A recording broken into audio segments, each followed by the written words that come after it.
Now we will go for exclusive analysis of transverse electric wave.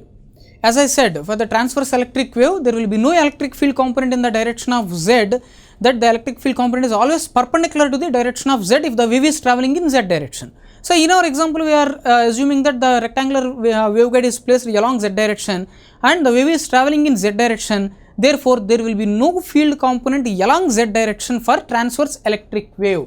So, whenever we are considering a transverse electric wave, what is the condition we are supposed to take? Remember this condition, that Ez is equals to 0, that the transverse electric wave will have 0 electric field in the direction of wave propagation, that is Ez is equals to 0. What about the Hz? Hz is not equals to 0.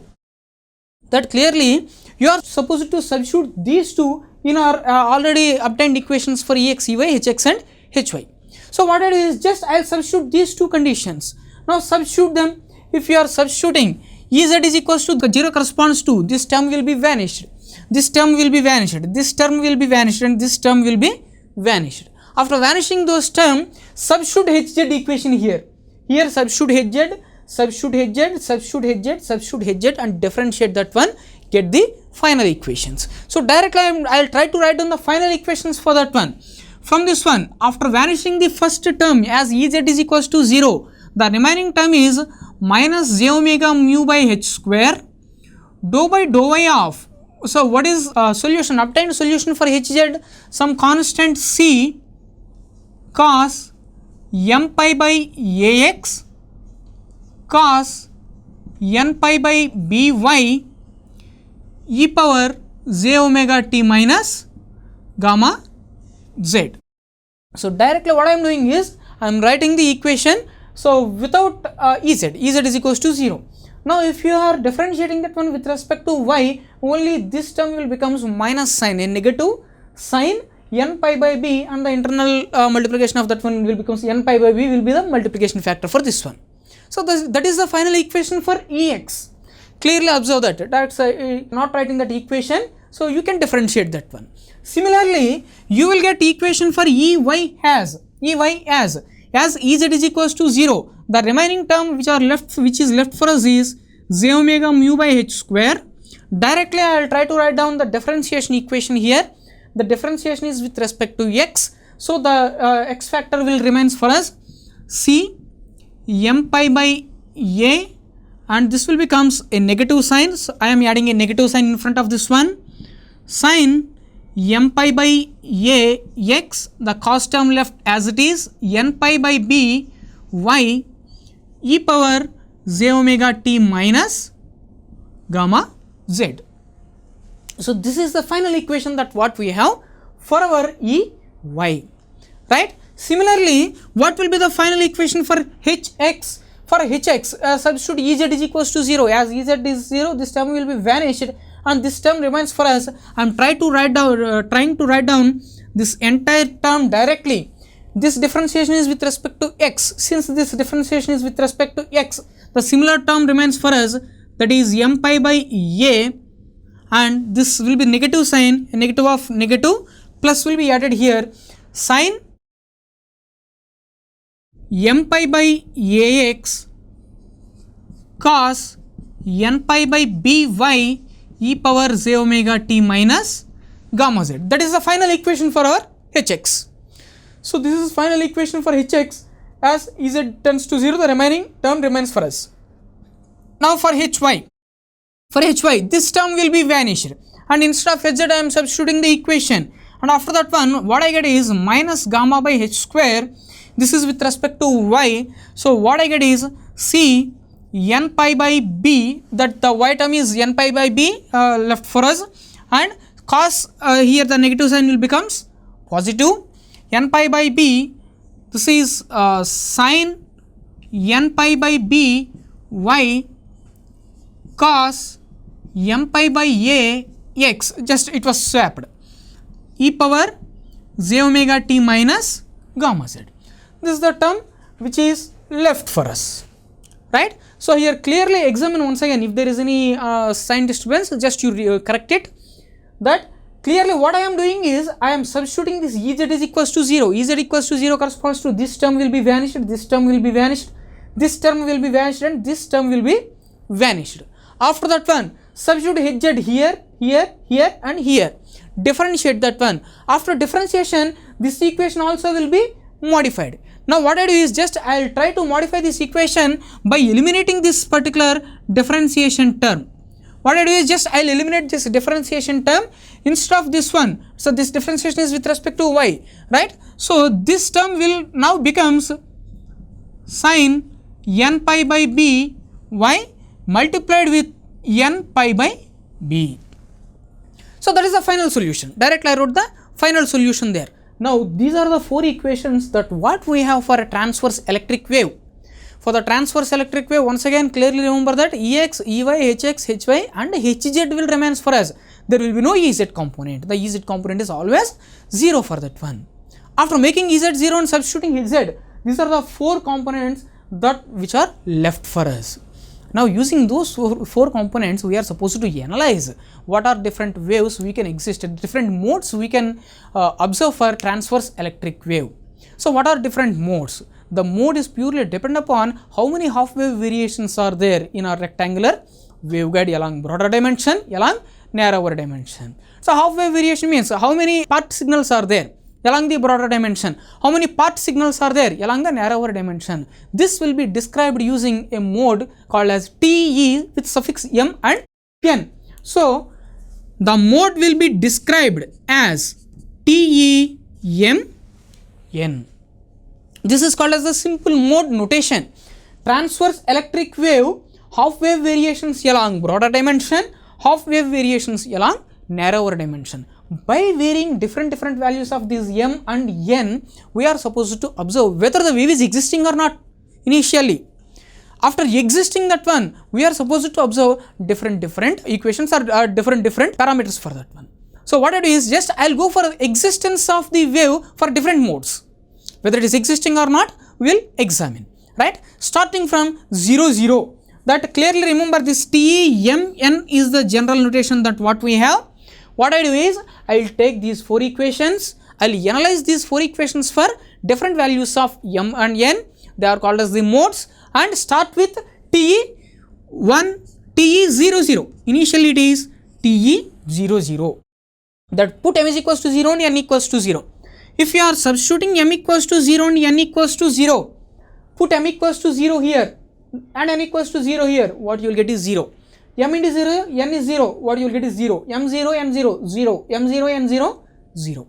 So after substituting M equals to 0 and N equals to 0, we are not getting any of these 4 field components. Ex is 0, Ey is 0, Ez is 0 and Hx is 0, Hy is also equals to 0. Therefore, clearly you can say that Ex is equals to Ey is equals to Hx is equals to Hy is equals to 0. As we are not getting any of these field components, simply what you can say is this particular mode does not exist. That is not at all possible to transmit a wave with this particular mode in our rectangular waveguide. That what you are supposed to remember. Next, we will observe the second type of mode. Let us consider TE01. That I am substituting M is equals to 0 and N equals to 1. 0, 1 stands for M is 0, N is 1. Substitute M is equals to 0. If you are substituting M is equals to 0, sin 0, this term will be vanished. That is corresponding one Ey term will be vanished. M is equals to 0, sin M, this term also will be vanished.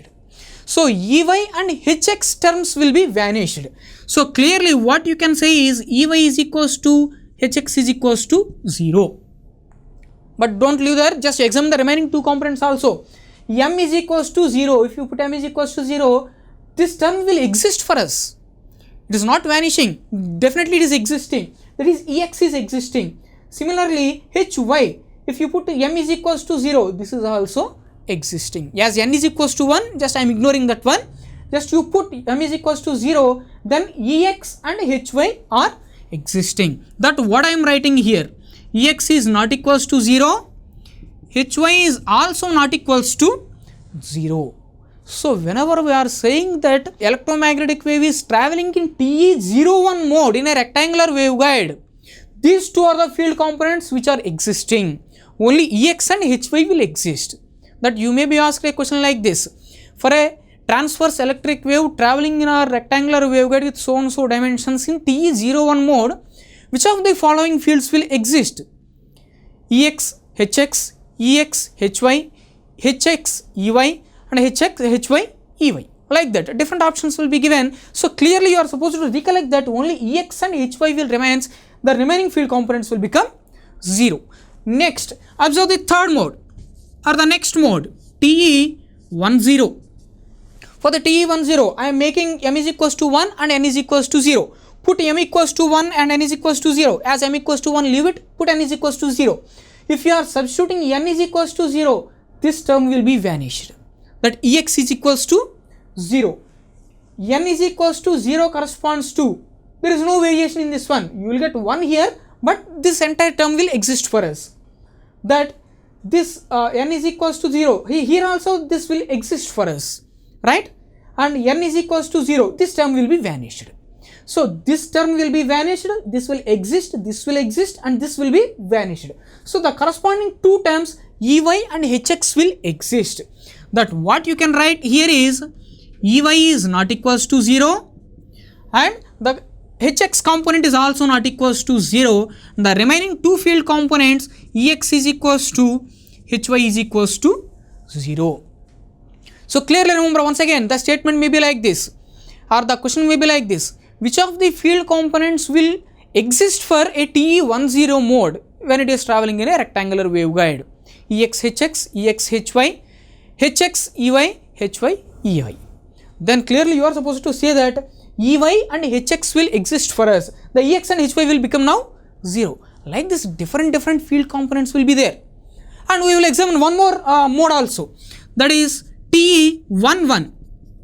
For this TE11, clearly m is equals to 1, n equals to 1 will give you all these four field components.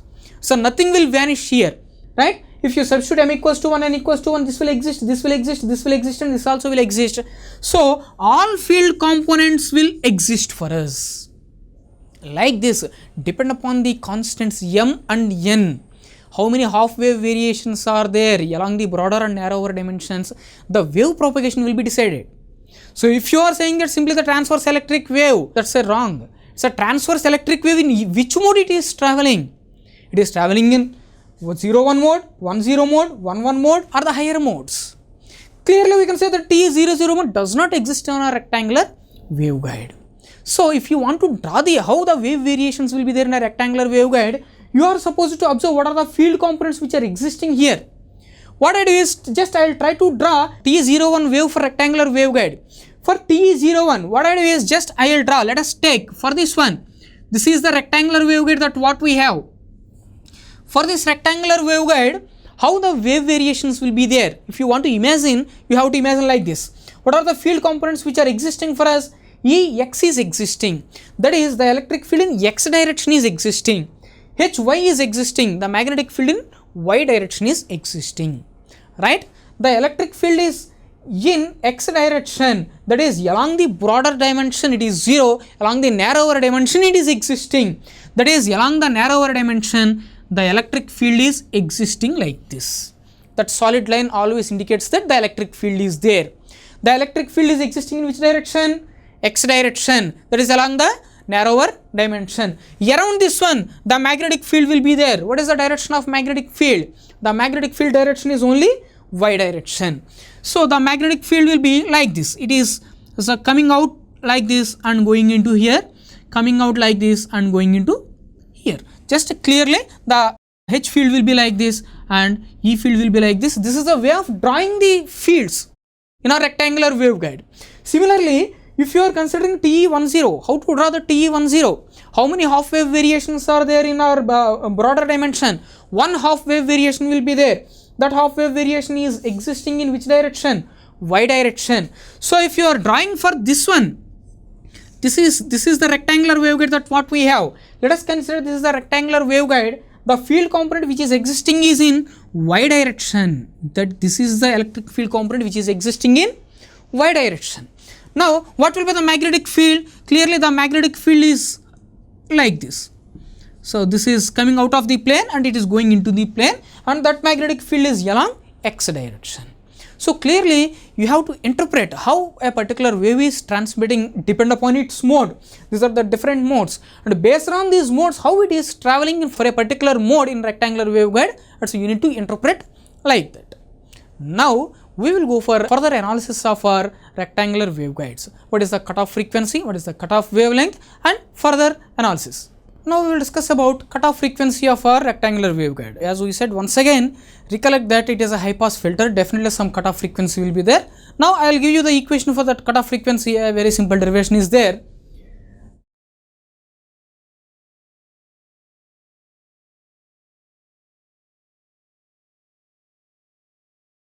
We will discuss about cutoff frequency. As we said, the waveguide, rectangular waveguide, it's not only rectangular, every waveguide will act as a high pass filter. Definitely there will be some cutoff frequency. A simple derivation is there, just you observe that one.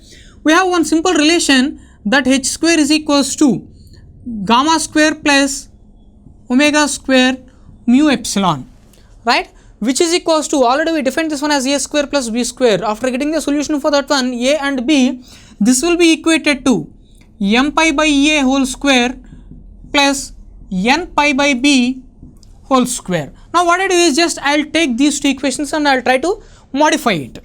Then obtain gamma square. Gamma square is equals to m pi by a whole square plus n pi by b whole square minus omega square mu epsilon. Now gamma is equals to, simply from this one gamma you can write this one as gamma equals to square root of this entire term, that is m pi by a whole square plus n pi by b whole square minus omega square mu epsilon. But what is gamma here? Gamma is clearly the propagation constant. The propagation constant is a combination of attenuation factor alpha and phase constant beta. So this gamma can be written as alpha plus j beta. Now examine this particular term. If you are examining this one, this will be taken as the entire a similar term, and this will be clearly related to the frequency. For lower frequencies, if the frequency is very less, omega square mu epsilon is less than this particular one. That is clearly for a lower frequencies, this omega square mu epsilon is small. For small values, this entire term becomes positive, right? This entire term positive means the solution is also a positive quantity, real quantity, that what you can say. If it is real, simply what you can say is only alpha exists. There will be no beta term here. Once again, observe the condition. For lower frequencies, this omega square mu epsilon is a small quantity, less value. Since it is less than this one, definitely the quantity what we are getting is a real quantity. Since it is real, in the solution the real quantity is only alpha. That alpha only exists, the attenuation only exists, there will be no phase constant. Therefore, completely the wave will be attenuated. That's what you can say. If there is such scenario, then this particular wave is called as evanescent mode. That this evanescent mode will have no propagation of the wave. And if for higher frequencies, if you are considering the very large frequencies, if frequency is more, then this omega square mu epsilon term is larger than this term. If it is larger than this term, definitely in the square root what you will get is a negative quantity. Then obviously both this real quantity as well as the imaginary term you will get. That the quantity gamma is imaginary, right? If it is imaginary, both alpha and beta will exist. If alpha and beta will exist, definitely the wave will propagate. This is called as propagation mode.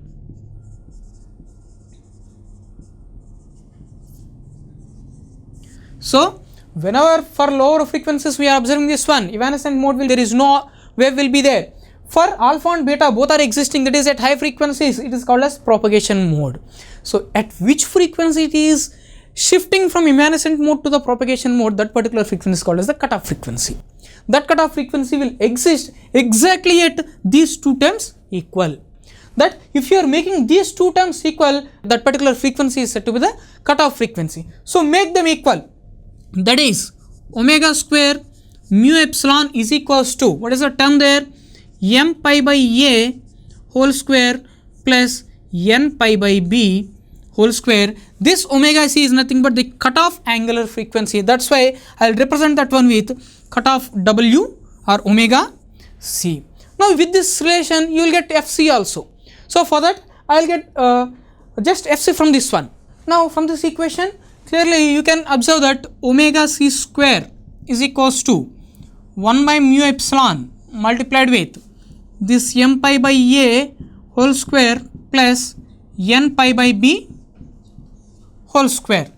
Now omega c can be simply, if you are writing omega c, put a square root here, then that will be the modification, right? Omega c is equals to 2 pi fc. Therefore fc can be directly written as fc is equals to 1 by 2 pi square root of 1 by mu epsilon square root of m pi by a whole square plus n pi by b whole square. Now what is 1 by square root of mu epsilon? Velocity of the wave in that particular medium. If the medium what we are considering between the walls is air, then simply it is said to be the or light velocity c. So directly I am replacing that one with c. So which is equals to c by 2. Here what we have is pi. Here pi square is there. This comes to the outside and it will become pi. Pi will be cancelled. So c by 2 square root of m by a whole square plus n by b whole square. This is a simple equation for our cutoff frequency. Remember this cutoff frequency equation. It is very easy to remember also. This will be very much useful for solving the problems. Fc is equals to c by 2 square root of m by a whole square plus n by b whole square. From this one we can obtain the cutoff wavelength also. So what is the cutoff wavelength? Lambda c. Cutoff wavelength lambda c is equals to c by fc. So c by fc, just if you rearrange this equation, what you will get is 2ab divided by square root of m square b square plus n square a square. Just a rearrangement of the above equation, nothing more than that. So the cutoff frequency equation is that one, cutoff wavelength equation is this one. Clearly for every mode, I am not saying that every wave, for every mode different cutoff frequencies will be there. Clearly observe the cutoff frequency is purely depend upon m and n, the mode number. The cutoff frequency is also depending on the dimensions of our rectangular waveguide A and B. So if we are varying the dimensions of our rectangular waveguide, the cutoff frequency will vary. And if we are varying the type of wave, then also the cutoff frequency will vary. So what we have to do is just we have to observe what are different possible modes which can be transmitted. Among all those, which one will have a least cutoff frequency or highest cutoff frequency, or the highest cutoff wavelength or least cutoff wavelength, like that we can examine that one. But you need to remember that the cutoff frequency is purely depend upon the dimensions of the waveguide as well as the mode which is traveling. Cutoff wavelength also the dimensions of the waveguide and the mode which is traveling. Now just we will have a brief, very small parameters that what we have, same as our wave propagation. Here also we have phase velocity, group velocity, and apart from that we have guide wavelength, free space wavelength and cutoff wavelength. Already we know the free space wavelength, that is simply the wavelength, and the guide wavelength we have, and directly I will give you the relation between the guide wavelength, free space wavelength and cutoff wavelength. So try to remember that one. The guide wavelength is represented with lambda g, that this g suffix for guide wavelength, and we have a relation between lambda naught, that is free space wavelength, lambda c, cutoff wavelength. Between those all we have a relation like this, lambda naught divided by 1 minus, that clearly remember that this relation will gives you relation between this lambda g, lambda naught and lambda c, right? Lambda naught by lambda c whole square. If you want, you can rearrange this equation as per our requirement also. Directly remember this equation, that's enough. Similarly, how the phase velocity is defined?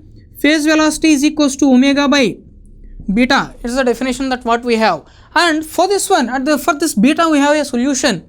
That already we have gamma square is equals to, or gamma is equals to under square root of m pi by a whole square plus n pi by b whole square minus omega square mu epsilon. From that one, we have a simple replacement for beta. Beta is equals to square root of omega square mu epsilon minus omega c square mu epsilon. If we substitute that one here and simplify this, then we will get phase velocity as simply c divided by under square root of 1 minus, this can be written in terms of both fc or lambda c. Here I am writing the equation in terms of lambdas. So you can write down this one in terms of lambdas as lambda naught by lambda c whole square. Here also, just instead of lambda c, we can use fc, that is 1 by fc. It is also c by lambda naught we can use. You can use either f or lambda here also. This is the relation for phase velocity. And what is group velocity? Group velocity is equals to d omega by d beta. What is the velocity of the combined or the group of waves here?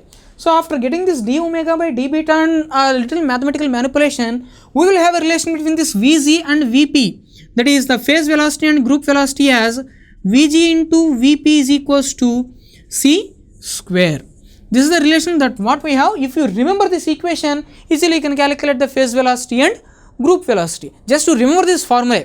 So derivation of these are not at all required. So just to remember them, already we gone through all these parameters in our wave propagation.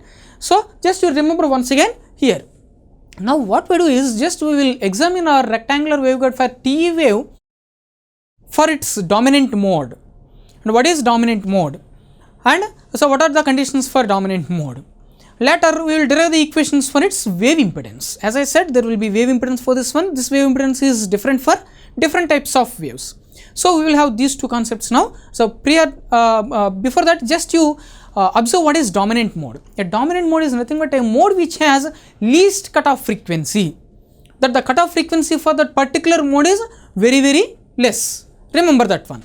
So as I said, the dominant mode has least cutoff frequency or the highest cutoff wavelength also. No problem. Whatever it may be, you can consider least cutoff frequency corresponds to highest cutoff wavelength. So we will observe, so among all those modes that for TE wave different modes are existing. TE00 does not exist, TE01, TE10, TE11, TE20, like the different modes will exist. Among those, which one will have highest cutoff wavelength, that what I am going to examine. Before that, just you write down the equation for cutoff wavelength. Lambda c is equals to 2ab by square root of m square b square plus n square a square. Now what I do is I will analyze this cutoff wavelength for its maximum value or the least cutoff frequency also. Once again I am saying, okay, first consider TE01. For this TE01, m is equals to 0, n is equals to 1. Then lambda c for 0, 1 I am calculating, that is for TE01, which is equals to 2ab as it is divided by square root of m is equals to 0 corresponds to this entire term becomes 0, n square is 1 by a square. Simply it is equals to 2b. What is b here? b is the narrower dimension of the rectangular waveguide. Keep it aside. And the second mode I am examining is TE10. Just I will examine this one. Then lambda cutoff for 10, which is equals to the similar equation I am writing here, the same equation, 2ab by square root of, here m is equals to 1, n is equals to 0, m equals to 1 corresponds to b square will exist for us and this term will vanish. So this will become simply 2a. That is the second one. The third one I will examine for TE11. For TE11, lambda c11, which is equals to, simply it is 2ab divided by square root of a square plus b square. So there is no simplification for this one. Leave it as it is. And if we want, we can examine for another mode like TE20. I will examine for TE20 also. So lambda c20, m is equals to 2 corresponds to what? It is 2ab divided by square root of m equals to 2 square b square. 2 square b square is 4b square plus 0. Right? b will be cancelled. This will becomes just a by. If you are examining all these values, 2b is less than 2a, as a is the broader dimension and b is the narrower dimension, always this 2b is less than 2a, and this value is very much less than these two. As the denominator is very more, definitely this is less than 2b and 2a, and a by 2 is less than 2b, 2a and this one. Right? Clearly, if you are observing, the cutoff wavelength for TE10 is the greater value than all these things. So if you write down the relation, the cutoff frequency for here, the cutoff frequency TE10 is greater than, clearly you can say that TE01, which is greater than this TE11. TE11 which is greater than TE, and what is the last mode that we have examined? TE20. And further higher order all the modes, the cutoff wavelength, it's not the frequency, cutoff wavelength is, it's very less, right? So if you examine, obviously this TE10 mode only will have very highest cutoff wavelength or the least cutoff frequency. So that's why this is said to be the dominant mode. Clearly, once again remember that the mode which has the highest cutoff wavelength among all these, 2A is only the highest value. That's why this particular mode TE10 is said to be the dominant mode. And the remaining all modes are degenerate modes. Degenerate modes means the mode which has similar cutoff wavelength with the frequency with the adjacent mode or any other mode, that is called as the degenerate mode. Now for this particular mode will gives us the maximum efficiency while the wave is traveling in the rectangular waveguide. So what they do is they will try to get the maximum efficient mode or the dominant mode in a rectangular waveguide while they are conducting the experiments, or while the wave is propagating in the rectangular waveguide. They will ensure that the wave is propagating in TE10 mode. So this is simply the dominant mode analysis in our rectangular waveguides for TE waves. Now we will discuss about the wave impedance of our TE wave. As I said, the wave impedance is purely dependent upon the type of wave. It's not depending on the medium. So here clearly it's dependent upon the type of wave. So for TE wave, what is the wave impedance? As I recollect the characteristic impedance or recollect the impedance in our wave propagation also, that's purely, it is the ratio of the electric field which is existing to the magnetic field. So for TE wave, simply this is also defined as ZTE, that is the wave impedance is equals to the existing electric magnitude, that what I am considering, Ex divided by Hy, this what I am considering for its dominant mode, Ex by Hy. So get the equation of Ex, substitute there, get the equation of Hy, substitute there, then what we will get is here omega mu divided by gamma. After substituting these equations, what we will get is omega mu by gamma. Now what I assume is that this wave has zero attenuation.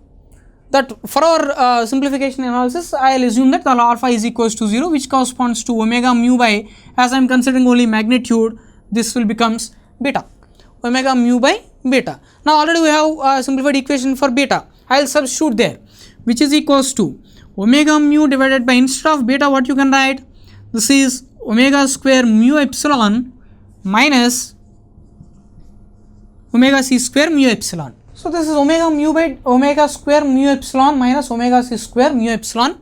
Take omega common from this one, mu epsilon also common from this one, and after that simple manipulation, what we will get here is square root of mu by epsilon. So this is a term under 1 divided by 1 minus, here what we will get is this 1 divided by 1 minus omega c by omega whole square. This is the term which is left for us.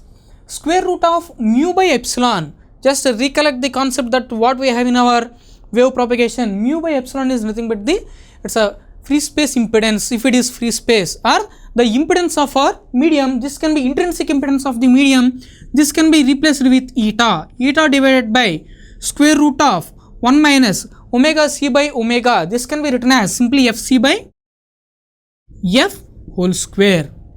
Or else the same can be written as, this f is nothing but f naught, the free space frequency, or the same can be written as in terms of lambda, this can be written as 1 minus, this is lambda naught by lambda c whole square. This is also the equation that what is useful for calculation of, or the here it is wave impedance. So for calculation of ZTE, either you can use this equation or this equation. Always this ZTE is greater than eta.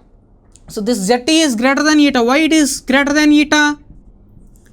Since our lambda naught is always less than lambda c, this is greater than eta. That what you are supposed to remember. These are the characteristics of our transverse electric wave. That for the transverse electric wave, once again recap what we did. We derived the equations, later we obtained different parameters, and we analyzed all those parameters for different modes.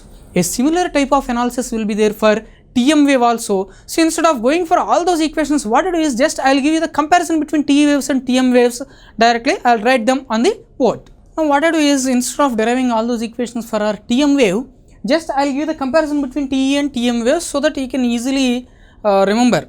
The measure formulas are same, the cutoff frequency formula is same, cutoff wavelength formula is same. A few parameters will change, right? So starting with the basic concepts of TE, just for TE, how you will define TE, transverse electric wave, that there will be no electric field component in the direction of wave propagation, that is Ez is equals to 0 and Hz is not equals to 0, that is for TE wave. Exactly opposite to this one, there will be no magnetic field component along the direction of wave propagation. So Hz is equals to 0, we are supposed to substitute in the general equations of Ex, Ey, Hx and Hy, solve them. And here Ez is not equals to 0. So substitute Ez and differentiate that one according to the requirement. So these are the basic conditions for our TE wave and TM wave. And then, so what is the equation of our cutoff frequency? Fc is equals to, what is the equation there? It is C by 2 square root of m by a whole square plus n by b whole square.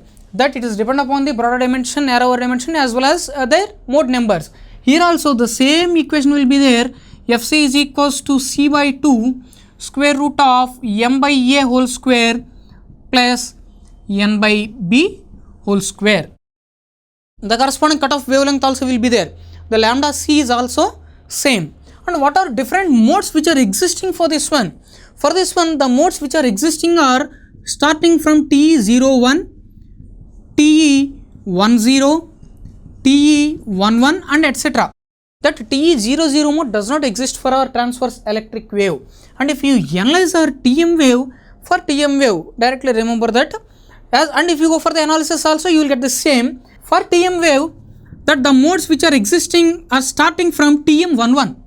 That prior to that, TM00, TM01, TM10 will vanish. Clearly remember that point. Those three modes will not exist for rectangular waveguides. For a TM wave, TM11 is the least mode. From that one, the remaining all TM20, TM02 or TM12, like that, different modes will exist for our magnetic wave, TM wave, right? So these are the modes which are existing. And what is the dominant mode here?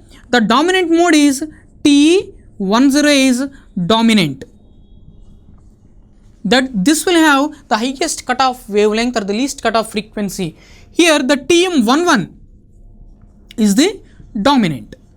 The dominant mode in our rectangular waveguide for TM wave is TM11. And what is the wave impedance here? The wave impedance for our TE wave, eta TE, that what I am writing, or you can write that one as ZTE also, no problem, which is equals to eta. Eta is nothing but the characteristic impedance or the intrinsic impedance of the medium or free space that what we have, divided by 1 minus the equation that what we have is there, Fc by F naught whole square or lambda naught by lambda c whole square. That is the equation that which is meant for our TE wave. A similar type of equation will be there for our TM wave also, that is eta Tm or ZTM also, no problem. Eta Tm, which is equals to, simply this will be multiplied here, square root of 1 minus, so Fc by F naught whole square or lambda naught by lambda c whole square. That what you can write. So clearly, if you remember a comparison between this TE wave and TM wave, that will be enough for us. So go for the analysis of TE wave, and based on this one, remember our TM waves. And you need to observe which component is existing. If Ez is existing, that is TM wave. If Hz is existing, that is TE wave. And most of the parameters are same to us. So this is about our TE wave and TM wave. And the third one is TEM wave. That the transverse electromagnetic wave. Just you observe the equations of Ex, Ey, Hx and Hy. And let me know, so whether the TEM wave will exist or not, right? Just for that, just go for the analysis. That's a very simple point. You are supposed to remember whether the TEM wave will exist or not. You are supposed to examine first, right? For that, let us consider the equations of Ex, Ey, Hx and Hy for our general rectangular waveguide. So I am not mentioning the type of wave here. This Ex will be in terms of Ez and Hz. Ey will be in terms of Ez and Hz. Hx will be in terms of Hz and Ez, Hy will be in terms of Hz and Ez. What is TEM wave? TEM wave stands for transverse electromagnetic wave, that the both electric field and magnetic field are transverse to the direction of wave propagation. Blindly remember, perpendicular. The electric field is perpendicular to the direction of wave propagation. The magnetic field is also perpendicular to the direction of wave propagation. Then clearly there will be no electric field and magnetic field in the direction of wave propagation. If there are no electric field and magnetic field in the direction of wave propagation for TEM wave, what about Ez? 0. What about Hz? This is also equals to 0. Now substitute Ez is equals to Hz is equals to 0 in these 4 equations. If you are substituting these 4 equations, you will get 0. So simply Ex, Ey, Hx and Hy will be vanished for our TEM wave in a rectangular waveguide. I am not talking about any other waveguide. In a rectangular waveguide, the Ex, Ey, Hx, Hy will be vanished. So there will be no field components. If there are no field components, what you can say? Simply TEM wave does not exist. TEM does not exist in our rectangular waveguide. This is a very simple bit that you may be asked to identify which one of the modes, following modes will not exist in our rectangular waveguide. TE, TM, TEM, all of the above. And simply you are supposed to pick the answer that TEM wave does not exist in our rectangular waveguide. So this is about all the types of waves that what we have in a rectangular waveguide. Now apart from that one, we are supposed to discuss about another simple topic called as dispersion in the waveguides. So what is dispersion in the waveguides? Just imagine a scenario that is a group of waves are traveling.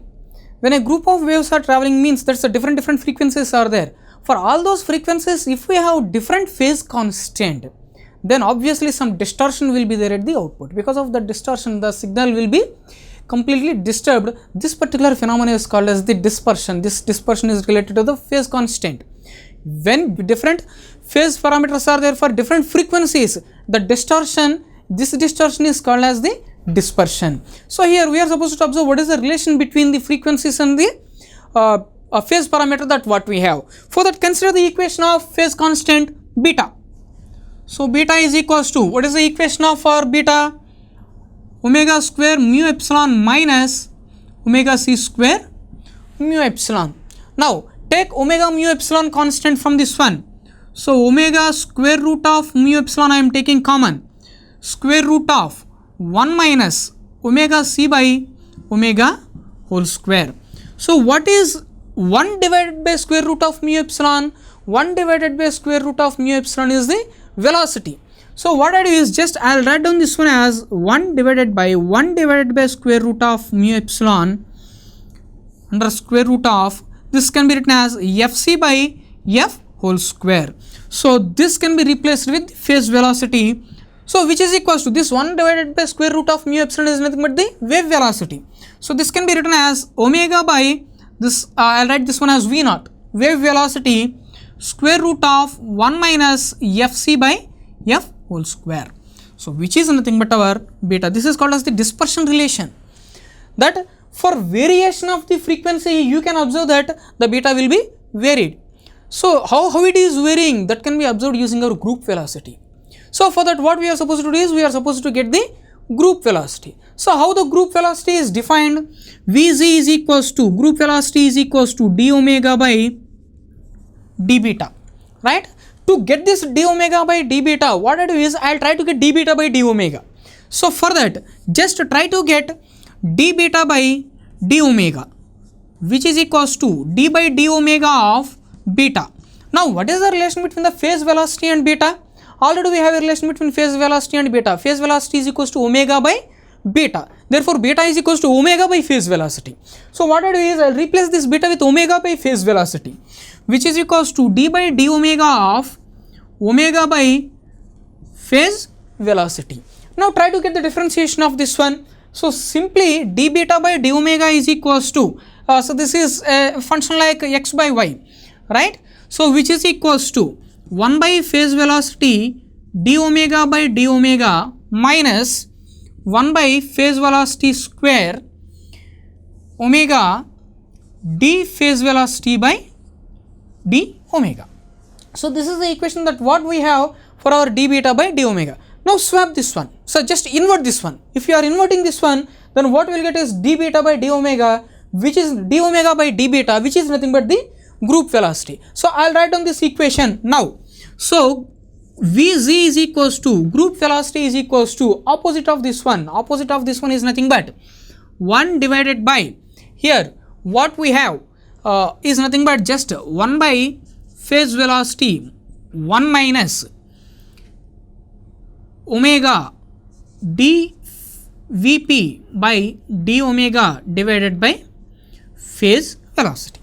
So this is the term that what we have, right? Group velocity is equals to simply invert of this one, then 1 divided by 1 by vp I took common, 1 minus omega by vp dvp by d omega. Now examine this one. The group velocity is depending on variation of the phase velocity with the frequency. How the phase velocity is varying with the frequency is clearly describing how group velocity is there, that the group of waves, how the group of waves are traveling. Now purely depend upon this particular term, the dispersion will be varied. If this is constant means if it is 0, there is no variation of the phase velocity with respect to the frequency. Group velocity is constant, there is no dispersion. Clearly remember, the condition is if dvp by d omega is equals to 0, that is the phase velocity is independent of frequency, then group velocity is fixed, that there will be no distortion or dispersion of the wave. If this dvp by d omega is negative, negative means this is varying slowly, this particular term will vary slowly, then it is said to be a nominal dispersion. That is, this phase velocity is reduced when the frequency is increased. That is the negative meaning, right? Similarly, a third condition, this dvp by d omega is positive. If the frequency is varying, the phase velocity is rapidly varying, then the dispersion is very, very high. So these three conditions that what we are supposed to remember, and all are purely depend upon this dvp by d omega, that dvp by d omega is equals to 0. Is equals to 0 means there is no dispersion. Is negative means nominal dispersion. Is positive is very, very high or anomalous dispersion. So these are the dispersion conditions for our rectangular waveguides. Purely depend upon these conditions you can observe, so whether it is a highly dispersive or a nominal dispersive or zero dispersive propagation.